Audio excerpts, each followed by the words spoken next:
nze nga ntambula naye seetaagenga antwala mu ddundiro ery'omuddo omuto ku mabbali ag'amazzi amateefu. Annuŋŋamya mu makubo ag'obutuukirivu ku lw'erinnya lye. Kale newankubadde nga ntambulira mu kiwonvu eky'ekisiikirize eky'olumbe, siritya muntu yenna kusoomooza kwonna na kabi konna, kubanga oluga lwe n'omuggo gwe binkuuma buli wendaga. Atunuulira abalabe bange,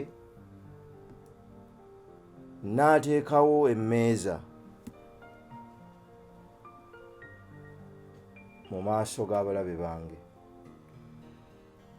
newankubadde nga balwana, newankubadde nga basobola okukola ebifaanana bitya, ekikopo kyange akijjuza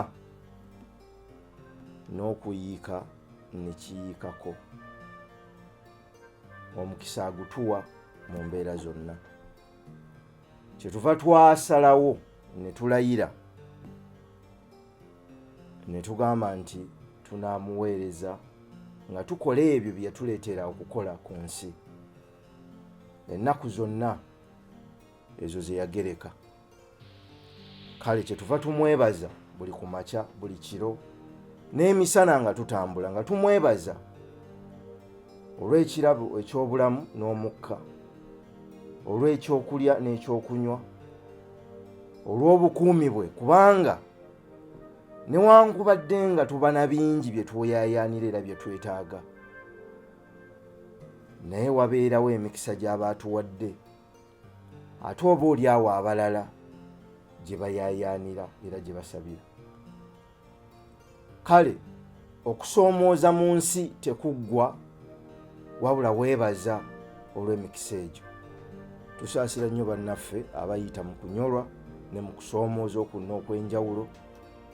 Katonda abasaasire, abagumye. Ebiseera bye tulimu bizibu nnyo mu ngeri ez'enjawulo, buli omu bimunyigiriza nnyo. Olwaleero enzingu ziri 15 ezzooba lya Gatonnya mu ddaaza 2022. Ebiseera ngambye bye tuyitamu bisoomooza nnyo nnyo, era njagala okubategeeza nti buli muntu waali mu ngeri ye alina okusoomooza okw'enjawulo. Kyokka newankubadde wakati tuli mu kusoomooza, tufuba okutuukiriza obuvunaanyizibwa bwaffe bwe tuteekwa okukola. Kye kitugumya nno ffe ne kituwa essuubi nti newankubadde wabaawo ki, newankubadde waliwo ki, oyo tasobola kutwerabira kutuvaamu, kubanga ekkubo lye twatambula lirye. Jo bwe twabadde eri twabagambye nti ekikuyamba okubeerawo n'owangula mu kusoomooza, mu biseera eby'okusoomooza, kwe kukuuma obukkakkamu. Nti waliwo ekiseera lw'otuuka nga embeera gy'olimu gwe wekka asobola okugitegeera nga bw'ogitegeera, gwe wekka asobola okugiraba nga bw'ogiraba, nga teri asobola kulaba kuyita mu maaso go, kuwulira kuyita mu mwoyo gwo, na kutegeera nga bw'otegedde. Naye olina okusigaza obukkakkamu nti ne bw'oba osisinkanye omulala atasobola kulaba ky'olaba, aba atasobola kufumiitiriza ky'ofumiitiriza, olina okusigaza obukkakkamu. Ne bw'osisinkana embeera nga ngumu kyenkana ki, olina okusigaza obukkakkamu, kubanga y'engeri yokka gy'osobola okusigala ng'okola ebituufu. Bw'otosigaza bukkakkamu n'obukuuma, oyinza okukola okusalawo okw'enkomeredde ku mbeera ey'ekiseera. Tugaanibwa ne tusabibwa obutakola kusalawo kwa nkomeredde nga tusinzira ku mbeera ekiseera. Do not make permanent decisions basing on temporary situations. Kubanga bino ebiro bijja ne bigenda. Naye ate ffe abantu tuteekwa okusigalawo nga tutambula, nga tukyakuumye essuubi, nga tukyakkiririza mu ngendo ezo ze twatandikirako okutambula. Njagala programu eno kugiwaayo kubanyweza. Naffe nno tubeera twenyweza mu ngeri ez'enjawulo.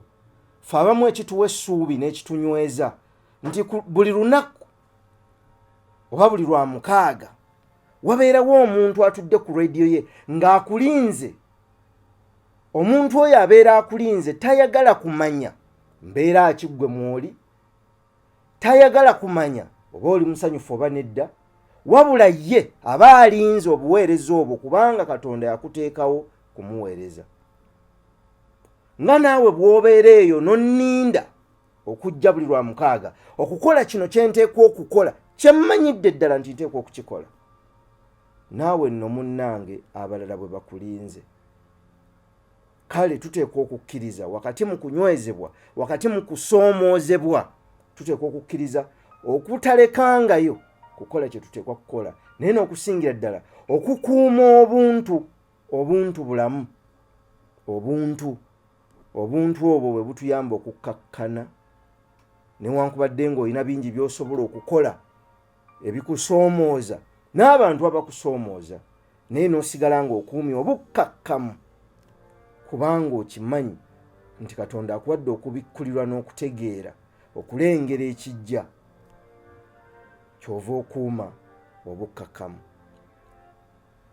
Bw'ofukamiranga wansi n'osaba Katonda okukusuumuusa, okubaako ku ddaala waakujja, okukutwala ku ddaala eddala, njagala buli ali eyo awulirize kino era akitegeere. Bw'osabanga Katonda okukujja ku ddaala erimu, okukuzza ku ddaala eddala, ng'okkiriza nti eddaala ly'omusaba lisingako wano w'oli, ng'okkiriza nti ky'omusaba kirungi oba kinene, beera nga mweteefuteefu na kino. Tagenda kukuwa ekyo kyennyini ky'osabye, agenda kukikweka mu ngoye eziddugala mu bulamu obukaluubiriza. Abaatusooka kye baava bagamba nti zikusooka ne zitakugoberera. Bw'osaba Katonda okukula akuwa kusoomooza, sijja kulekayo kukyogera. Bw'osaba Katonda okukula akuwa kusoomooza. Kaakati okusoomooza okwo kuba kuzze kugezesa mwoyo gwo ddala kye waliko, wali okikakasa, wali okikkiririzaamu, wali okikola kufunamu, oba wali okikola kubanga wali okyagala, oba wali kyoluubira kwe kuyitibwako. Tuula wansi weefumiitirize. Bwe wali oyingira ekyo ky'okola, ani yakutuma? Katonda wo. Oyo gw'oba okkiririzaamu abantu baveeko, gwe kola ky'oteekwa okukola. Kale ebiseera newankubadde nga bisobola okuba nga bisoomooza, tuteekwa okukuuma obukkakkamu. Joseph yamuwa ekirooto nga baganda be bavunnamye mu maaso ge, naye okukkakkana ng'ali mu kinnya. Ekinnya kye yalimu kyali kisobola okumubeerera ekyangu okuggyayo amaanyi n'okuggyayo okukkiriza, n'amanya nti bye yali aloose oba bye yali ayoleseddwamu tebyalina makulu. Bannange, ne bw'oba toli mukkiriza, kino kankikubuulire, omwoyo si muntu nti asuubiza kyatatuukiriza. Ffe abantu tulagaanya naye tusobola okulemererwa. Katonda tasobola kulemererwa. Anti gwo mwoyo bwe guba gusuubizza, ne bwe wayita ekiseera ne bwe wabeerawo okusomooza okufaanana kutya. Buli kiba kibaddewo ku lw'obulungi bw'oggwe akkiriza era akyakuumya obukkiriza obwo. Ekiba mu maaso go bwe buteerabira na kuva mu ekyo ky'okkiriza na ky'olowooza n'osigala ng'okikola. Ntera okwefumiitirizaamu mu kinnya omulenzi ono omuto kye yalimu. Yali muto ddala kubanga boolyawo yafuuka omukulembeze ng'akyalina 17-18. Kati neefumiitirizaamu kikye yalowooza mu kiseera ekyo. Nenkomawo mu nsi yakati ne mu bulamu bwakati ne ŋŋamba nti buli muntu ali gy'ali alina ekinnya kye mwali. Naawe olina ekinnya kyo sikimanyi, nange nina ekyange tokimanyi. Buli muntu yenna gw'olaba kaaba oyo gwe weenyumirizaamu, kaaba oyo gw'olowooza nti yamalayo, naye alina ekinnya kye mwali. Naye ekikulu engeri ffenna gye twayisaamu ne gye tulowooza nga tuli mu binnya byaffe Katonda by'aba tutaddemu eby'ekiseera kye kisalawo kye tugenda okubeera, oba tulituuka ku biruubirirwa byaffe oba tetulibituukako. Kubanga bw'osuulibwa mu kinnya nga naye bwe yasuulibwa mu kinnya, kigambye bwe batulowooza tukozesa amaanyi g'okwefumiitiriza kwaffe ne tukkiriza nti kiteekwa okuba nga kyekyali ekinnya ekituufu mu binnya byonna ebyaliwo. Yasuulibwa mu kituufu abasuubuzi b'abaddu we baali balina okuyitira aleekaane bamuwulire, bamutwale bamutunde e Misiri. Ebinnya Katonda by'atuteekamu bye binnya byennyini ebituufu, newankubadde nga bya kizikiza, newankubadde nga bisoomooza, naye bye biba ebituufu. Abo abayinza okutukolako ebikolobero we bateekwa okutusanga batukolereko ebikolobero, naye ng'ate ebikolobero bye batukolako bye bigenda okututundayo mu balabe baffe ate tusitukireyo ng'ab'obuyinza. Njagala kukusaba enneeyisaayo n'endowoozayo mu biseera ebizibu esalawo kinene nnyo kikyoli ne bw'ofaanana. Omuntu tebamutegeerera mu biseera byangu. Yali Martin Luther eyagamba nti the ultimate measure of man is not where he stands in moments of truth and comfort, but where he stands in times of challenge and controversy. Olupimo lw'omuntu yenna terukolebwa mu biseera ng'ali mu mbeera ennyangu oba ey'amazima, wabula mu mbeera ey'ekisoomoozo n'ekifuulannenge.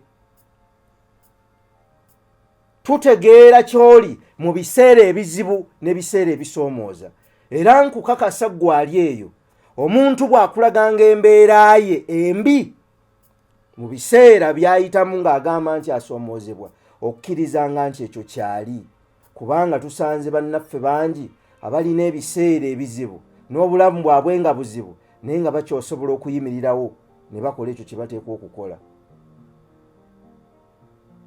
Naawe okusoomooza kwe okukutunuulidde mu biseera ebizibu weeyisa otya? Naye kino nkibabuulira mmwe abazaddeko n'abawerekeddeko ku bakyala bammwe mu malwaliro. Obulumi bwe busingira okuba obungi ennyo ebeebulayo akaseera katono, obulumi obwo bwerabirwe ate wabeewo essanyu n'okumwenya olw'ekirabo ekyo eky'omwana Katonda ky'aba abawadde. Muli munze mpulira ng'omwoyo gwange guŋŋamba